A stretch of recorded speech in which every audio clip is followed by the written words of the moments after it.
కూటమి ప్రభుత్వంలో చేనేత కార్మికులకు పూర్వ వైభవం తెచ్చేందుకు కృషి చేస్తామని మంత్రి సవిత హామీ ఇచ్చారు.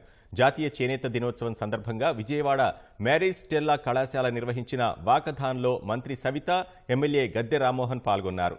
వైసీపీ పాలనలో చేనేత కార్మికుల పరిస్థితి దారుణంగా మారిందన్న మంత్రి నేతన్న పింఛన్ను పక్కదారి పట్టించారని ఆరోపించారు.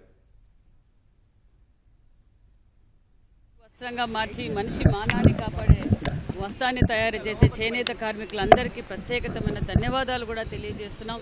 నిజంగా చాలా ఆనందంగా ఉంది, ఒక పక్క బాధగా కూడా ఉంది. ఎందుకంటే గత 5 సంవత్సరాలుగా చేనేతల పరిస్థితి మరీ దారుణమైన పరిస్థితి ఉంది.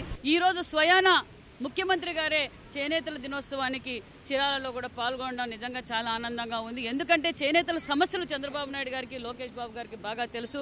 వాళ్ళని పూర్వ వైభవం తీసుకొస్తామని కూడా తెలియజేస్తూ మరొకసారి చేనేత కుటుంబ సభ్యులందరికీ మరొకసారి చేనేతల దినోత్సవ శుభాకాంక్షలు తెలియజేస్తున్నాను.